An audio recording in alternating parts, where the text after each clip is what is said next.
Hello বন্ধুরা, আজকে রান্না করব সয়াবিন আলুর তরকারি। চলো দেখে নিই রেসিপিটা ভালো করে। তো প্রথমে আলুটা ভেজে নিয়েছিলাম, লাল লাল করে ভেজেছি। তারপর তেজপাতা দিয়ে ঠিক তেলটা গরম হয়ে যাওয়ার পরে তারপরে পেঁয়াজটা কুচিয়ে রেখেছিলাম, তো ওটা তেলের মধ্যে দিয়ে দেবো, দিয়ে ভালো করে ভেজে নেব।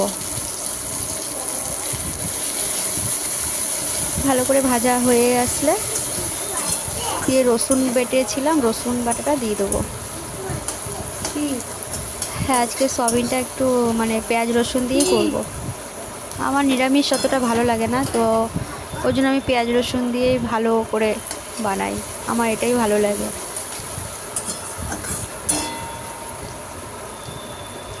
ভালো করে ভাজা ভাজা হয়ে গেলে রসুনটা দেবো,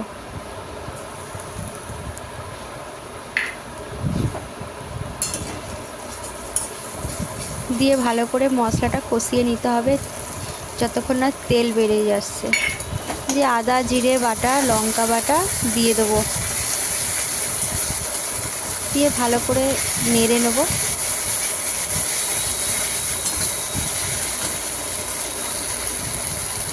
আমি সয়াবিনটা ভাজিনি, কাঁচাই করব।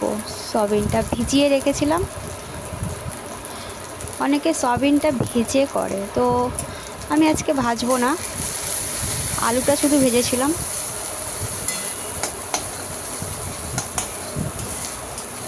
ভালো করে মশলাটা কষা হয়ে গেলে সয়াবিনটা দিয়ে দেবো।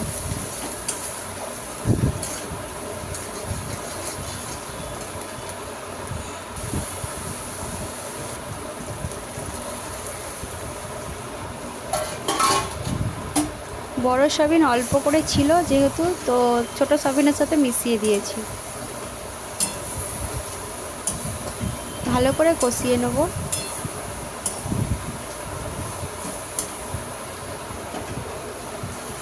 দিয়ে আলুটা দিয়ে দেব, দিয়ে ভালো করে আবার আরেকবার কষিয়ে নেব।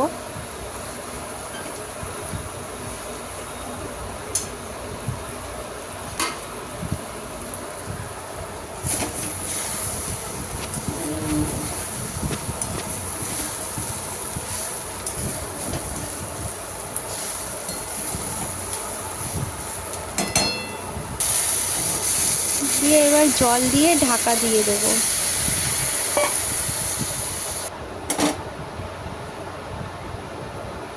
দশ মিনিট ঢেকে রেখে দেব,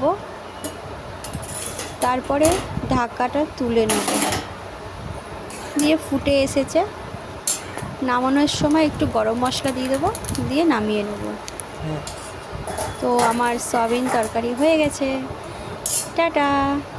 তো যদি ভালো লাগে তো একটু লাইক করে দেবে।